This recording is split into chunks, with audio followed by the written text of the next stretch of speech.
Emily DeSimone, and I am your host. Thank you so much for joining us for the 24th Annual Garden State Film Festival. This year we have over 200 films and film-centered events from various countries, all happening across 9 venues from March 26th to the 29th this year. Today I am here with director, key cast, and animator Ethan Castro, director Michael Puma, and animator Adriana Rodriguez of the homegrown animation short, The Grass is Always Meaner. Guys, thank you so much for joining me today. Congratulations on your animation being accepted into the Garden State Film Festival. And please tell our live audience a bit about your animation. Thank you. So this is a 2.5 minute short film. It's about these 2 neighbors who are always bickering about who has the better lawn, until one day they see in the newspaper there's a competition for who has the best lawn out there, and as they fight for first place, things get a little bit hectic. Yeah. Sorry. Oh no, I was just gonna say what inspired the writing for it. Actually, that's a good. I was about to talk about.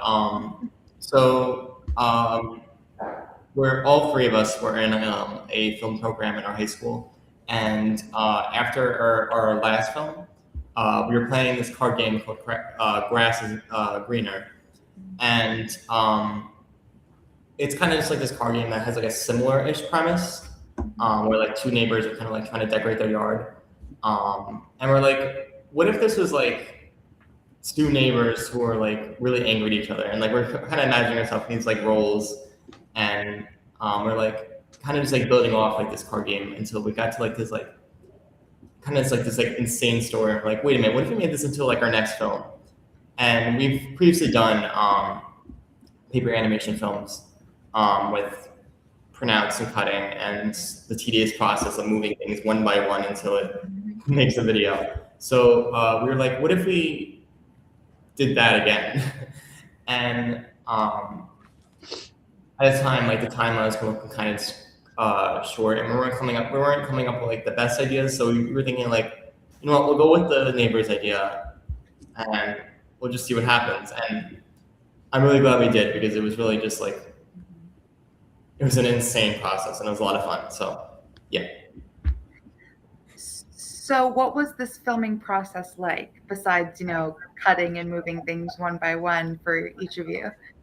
Or go into more detail about that, because I have never personally made an animation in that way myself. Yeah. Ethan, you want some animation? I know you do the bulk of it. Sure. I mean, well, like Michael said, we came with the idea together, and then all 3 of us, and we actually have some of the storyboards, our silly little stick figures. And then once we had that idea down, we went into a big Google slide, and we found a bunch of pictures on of every prop or character we needed. I think Adriana could probably talk a little bit more about that. Yeah, when we were looking, it was kind of hard to find everything that we needed, because then you had to shrink it all down because of how small the characters were, because obviously we're not life size on a piece of paper. I think my favorite part of all of that was trying to find, there's a part where we use a hose, but I don't know what happened during printing, but that was the only thing that printed normal size, I guess. So the hose was the entire length of, I think it was Ethan's body. So it's everything else is proportionate in that universe, except the hose, which I think personally that's my favorite part of the short film. Right. Yeah. Well, so I mean, to touch upon that, so you've now said what your favorite part of some of this process was. For each of you, what would you say was your favorite part of filming this, as well as what was the most challenging for you?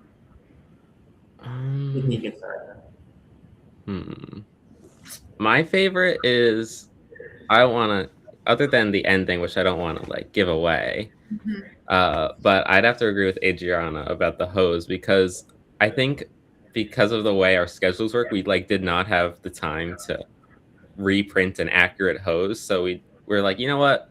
Honestly, it'd be way funnier if the hose was just like huge and Yeah. it could just create like flood forces.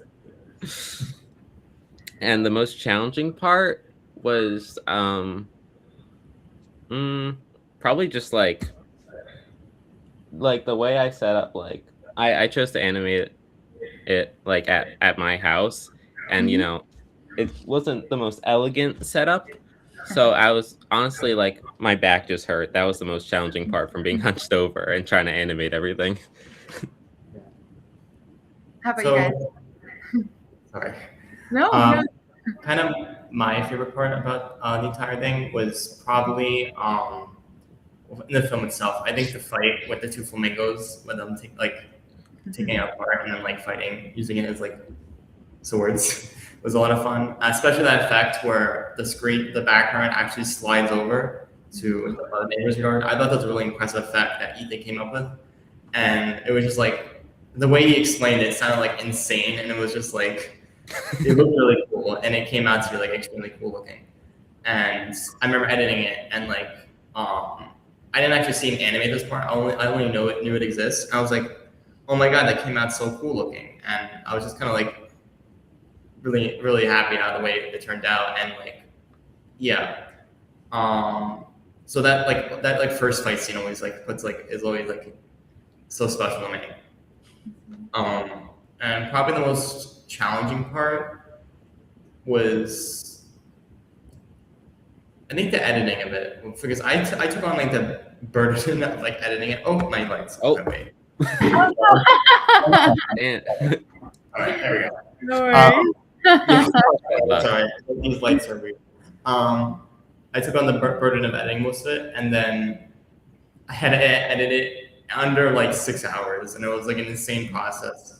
But yeah, that was like I just remember like putting like it was like 12 a.m. and like our first draft was due the next morning, and I was like, okay, I need to get this done. So I like put on like intense music in my ears, like myself up, and then I just like went at it, and I was like, that was probably the most focused I'd ever been in my life, and I'm really proud of how it came out because I was really worried that like we don't really know what this looks like yet. It could be horrible looking, and then it didn't turn out horrible. So. yeah, no, we all definitely locked in for this film. Like I know I was up late doing a lot of the animating, and you know Michael just talked about like his crazy like inner montage of precise editing, and then Adriana was thankfully able to take what we did and like once our first draft was done, she was able to like make it look very nice and like get it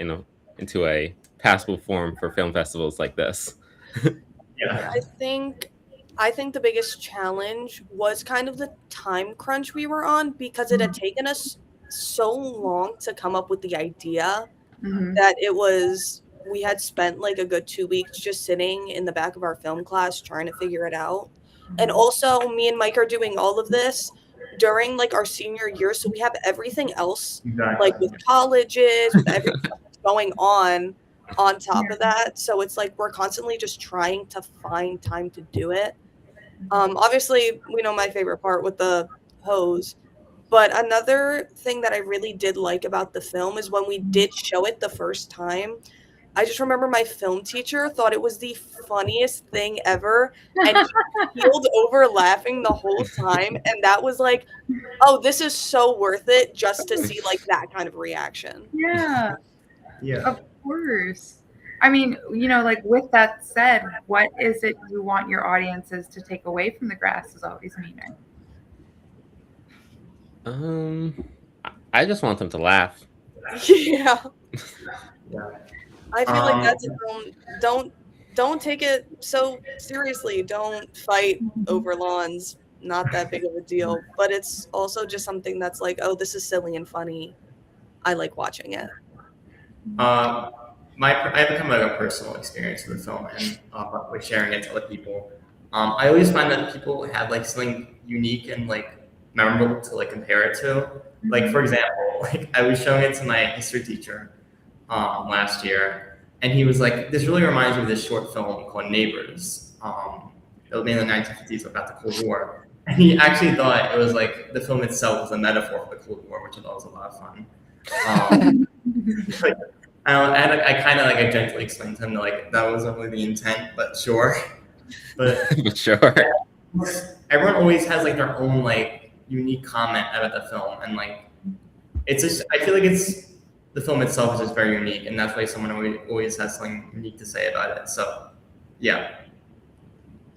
What would you say directorial wise like inspired The Grass Is Always Meaner? Like what animation have you seen before would you say inspired this style, whether it was one specific animation or a director? Okay. Do you have something, Michael? I think I have something to say. Okay. But I think that really what inspired me to like use that style of like having like kind of these like stock images like kind of come to life ish. We made a previous film called Elder's Crossing that used essentially the same style. And honestly, like we kind of went through this process of like, okay, we start with like paper colors, like red, like just like a bunch of like colors and cut them out to like, look like objects. I made a film like that before, using just paper colors. But then I was like, if you want to get more detailed, we can print them out. And then for Elder's Crossing, that first short film we made using that style, we used that. And then like this film I see is just the next step of that animation style. So it was kind of just like a gradual like quality increase rather than like being inspired from its like own thing, if that makes any sense. But yeah, I feel like that's kind of Well, will I get to meet the three of you at the festival this year? We hope. Yeah. Okay. Well, I congratulate you again on your piece being accepted into the Garden State Film Festival. And if you are able to make it, I think it would be a pleasure to meet you all in person. To our live audience, The Grass Is Always Meaner will be screening at the Berkeley Continental on Sunday, March 29th during the film block 9:30 a.m. to 11:30 a.m. We hope to see you at the Garden State Film Festival this year with over 200 films screening across 9 venues, including hosting parties, panels, events, and more. Get your tickets at gsff.org/tickets. Thank you guys again so much for joining me today, and I wish you all the best with your current studies as well with finishing off each of your school years. Thank you. You're welcome. Yes. Yay. Bye, guys. Bye. Bye.